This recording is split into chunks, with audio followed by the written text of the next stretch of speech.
ನಮಸ್ಕಾರ ವೀಕ್ಷಕರೇ, ಮತ್ತೊಂದು ಹೊಸ ಮಾಹಿತಿಯೊಂದಿಗೆ ತಮಗೆಲ್ಲರಿಗೂ ಸರ್ವಜ್ಞಾನ ಫಾರ್ ಯು ಯೂಟ್ಯೂಬ್ ಚಾನಲ್ಗೆ ಸ್ವಾಗತ. ವೀಕ್ಷಕರೇ, ಆಹಾರ ಇಲಾಖೆಯಿಂದ ಬಂದ ಕೆಲವು ರೂಲ್ಸ್ಗಳನ್ನು ನೀವು ಫಾಲೋ ಮಾಡಲೇಬೇಕು. ಆ ಕೆಲವು ರೂಲ್ಸ್ಗಳು ಏನು, ಅವುಗಳನ್ನು ನೀವು ಹೇಗೆ ಪರಿಶೀಲನೆ ಮಾಡಬೇಕು ಮತ್ತು ಇನ್ನೂ ಯಾರಿಗೆಲ್ಲ ಅನ್ನಭಾಗ್ಯ ಯೋಜನೆಯ ಒಂದು ಕಂತಿನ ಹಣ ಬಂದಿಲ್ವೋ ಅವರು ಈ ವಿಡಿಯೋನ ಪೂರ್ತಿಯಾಗಿ ನೋಡಿ. ಯಾಕೆ ಅಂತಂದರೆ ಅವರಿಗೆ ಈ ರೂಲ್ಸ್ಗಳು ಗೊತ್ತಿರುವುದಿಲ್ಲ. ವಿಡಿಯೋನ ಶುರು ಮಾಡೋಕ್ಕೂ ಮುನ್ನ ನಮ್ಮ ಯೂಟ್ಯೂಬ್ ಚಾನಲ್ ವೀಕ್ಷಿಸುತ್ತಿರುವ ಎಲ್ಲ ವೀಕ್ಷಕರಿಗೂ ಸ್ವಾಗತ. ಜೊತೆಗೆ ನಮ್ಮ ಚಾನಲ್ಗೆ ಹೊಸಬರು ಇದ್ದರೆ ಸಬ್ಸ್ಕ್ರೈಬ್ ಮಾಡಿ, ಚಾನಲ್ಗೆ ಬೆಲ್ ಬಟನ್ ಕೂಡ ಆನ್ ಮಾಡಿ ಇಟ್ಕೊಳ್ಳಿ. ನಾನು ಅಪ್ಲೋಡ್ ಮಾಡೋ ಎಲ್ಲ ಮಾಹಿತಿ ವಿಡಿಯೋಗಳು ನಿಮಗೆ ಮೊದಲು ನೋಟಿಫಿಕೇಷನ್ ಬರುತ್ತೆ. ಇದುವರೆಗೆ ಯಾರೆಲ್ಲ ನಮ್ಮ ಚಾನಲ್ಗೆ ಸಪೋರ್ಟ್ ಮಾಡ್ತಾ ಇದ್ದೀರಾ ಅವರಿಗೆಲ್ಲ ಧನ್ಯವಾದಗಳು. ನೀವು ವಿಡಿಯೋಗೆ ಲೈಕ್ ಮಾಡೋದ್ರ ಮುಖಾಂತರ, ಚಾನಲ್ಗೆ ಸಬ್ಸ್ಕ್ರೈಬ್ ಮಾಡೋದ್ರ ಮುಖಾಂತರ ನಮಗೂ ಕೂಡ ಒಂದು ಮೋಟಿವೇಶನ್ ಬರುತ್ತೆ. ಹೊಸ ಮಾಹಿತಿಗಳನ್ನು ನಾವು ಇದೇ ಥರ ತರ್ತಾ ಇರ್ತೀವಿ. ನೋಡಿ ವೀಕ್ಷಕರೇ, ಇನ್ನು ಆಹಾರ ಇಲಾಖೆಯಿಂದ ಬಂದಂಥ ಕೆಲವು ರೂಲ್ಸ್ಗಳು ಏನೆಂದರೆ, ನಿಮ್ಮ ಹತ್ತಿರ ರೇಷನ್ ಕಾರ್ಡ್ ಇರುತ್ತದೆ, ಆದರೆ ನೀವು ಸತತವಾಗಿ 1 ಅಥವಾ 2 ವರ್ಷ ಸೊಸೈಟಿಯಿಂದ ರೇಷನನ್ನು ಪಡೆದುಕೊಂಡಿರೋದಿಲ್ಲ. ನಿಮಗೆ ರೇಷನ್ ಬರೋದಿಲ್ಲ. ಯಾಕೆ ಅಂತಂದರೆ ನಿಮ್ಮ ರೇಷನ್ ಕಾರ್ಡ್ ಇನ್ಆ್ಯಕ್ಟಿವ್ ಸ್ಟೇಟಸ್ ಇರುತ್ತೆ. ಇನ್ಆ್ಯಕ್ಟಿವ್ ಅಂತಂದ್ರೆ ಏನು? ಇವಾಗ ನೀವು ಸತತವಾಗಿ 3 ತಿಂಗಳ ಸೊಸೈಟಿಯಿಂದ ಅಥವಾ ರೇಷನ್ ನೀವು ಪಡೆದುಕೊಳ್ಳದೇ ಇದ್ದರೆ ನಿಮ್ಮ ರೇಷನ್ ಕಾರ್ಡು ನಿಷ್ಕ್ರಿಯಗೊಂಡಿರುತ್ತದೆ.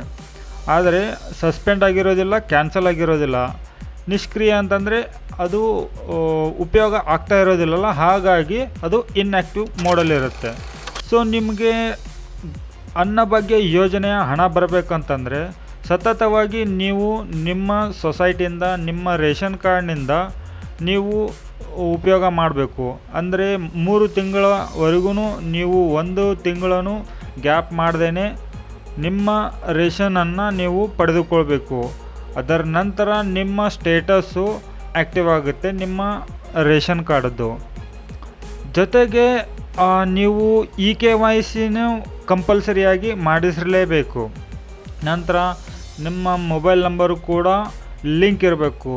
ಇದರ ಜೊತೆಗೆ ಇನ್ನೂ ಬಹಳ ಇಂಪಾರ್ಟೆಂಟ್ ಇರೋದೇನಂತಂದರೆ NPCI ಮ್ಯಾಪಿಂಗ್ ಆಗಿರಬೇಕು. ನಿಮ್ಮ ಆಧಾರ್ ಕಾರ್ಡು ಬ್ಯಾಂಕಿಗೆ ಲಿಂಕ್ ಇರಬೇಕು. ನಂತರ ಇವಾಗ NPCI ಮ್ಯಾಪಿಂಗ್ ಆಗಿಲ್ಲ ಅಂತಂದರೂ ಕೂಡ ನಿಮಗೆ ಗೃಹಲಕ್ಷ್ಮಿ ಯೋಜನೆಯ ಹಣ ಆಗಲಿ, ಅನ್ನಭಾಗ್ಯ ಯೋಜನೆಯ ಹಣ ಆಗಲಿ DBT ಮುಖಾಂತರ ನಿಮ್ಮ ಖಾತೆಗೆ ವರ್ಗಾವಣೆ ಆಗೋದಿಲ್ಲ ವೀಕ್ಷಕರೇ. ಯಾಕೆ ಅಂತಂದರೆ ಇದು KYC ಮತ್ತು NPCI ಮ್ಯಾಪಿಂಗ್ ಕಂಪಲ್ಸರಿ. ಇದು ಕಂಪಲ್ಸರಿ 100% ನೀವು ಕಂಪಲ್ಸರಿ ಇದನ್ನು ಮಾಡಿದರೆ ಮಾತ್ರ ನಿಮಗೆ ಸರ್ಕಾರದಿಂದ ಬರುವಂಥ ಈ ಒಂದು ಗೃಹಲಕ್ಷ್ಮಿ ಯೋಜನೆ ಹಣ ಆಗಿರ್ಬೋದು ಅಥವಾ ಅನ್ನಭಾಗ್ಯ ಯೋಜನೆ ಹಣ ಆಗಿರ್ಬೋದು, ಇದು ನಿಮ್ಮ ಖಾತೆಗೆ ಡೈರೆಕ್ಟ್ ಟ್ರಾನ್ಸ್ಫರ್ ಆಗುತ್ತೆ, ನಿಮ್ಮ ಒಂದು ಖಾತೆಗೆ. ವೀಕ್ಷಕರೇ ನೋಡಿ, ನಿಮಗೆ NPCI ಮ್ಯಾಪಿಂಗ್ ಮಾಡೋದು ಹೇಗೆ ಅಂತೇಳಿ ಗೊತ್ತಿಲ್ಲ ಅಂತಂದರೆ ನನ್ನ ಯೂಟ್ಯೂಬ್ ಚಾನಲ್ನಲ್ಲಿ NPCI ಮ್ಯಾಪಿಂಗದ್ದು ವಿಡಿಯೋ ಇದ್ದಾವೆ. ಸೊ ನೀವು ಅಲ್ಲಿ ಹೋಗಿ NPCI ಮ್ಯಾಪಿಂಗ್ ಮಾಡೋದು ಹೇಗೆ ಅಂತೇಳಿ ಇನ್ಫಾರ್ಮೇಷನ್ ಕೂಡ ನೀವು ತಿಳ್ಕೊಬೋದು. ಸೊ ನಿಮಗೆ ಈ ಒಂದು ಮಾಹಿತಿ ಇಷ್ಟ ಆಗಿದೆ ಅಂತೇಳಿ ಅಂದ್ಕೊಂಡಿದ್ದೀನಿ. ಇಂತಹ ನಿರಂತರ ಮಾಹಿತಿಗಳನ್ನು ನಿಮಗೆ ಪಡಿಬೇಕು ಅಂತಂದರೆ ಚಾನಲ್ಗೆ ಸಬ್ಸ್ಕ್ರೈಬ್ ಮಾಡ್ಕೊಂಬಿಟ್ಟು ನೋಟಿಫಿಕೇಷನ್ ಬಟನನ್ನು ಆನ್ ಮಾಡಿ ಇಟ್ಕೊಳ್ಳಿ. ಮತ್ತೆ ಹೊಸ ಮಾಹಿತಿಯೊಂದಿಗೆ ಸಿಗ್ತೇನೆ ವೀಕ್ಷಕರೇ. ಅಲ್ಲಿವರೆಗೂ ಜೈ ಹಿಂದ್.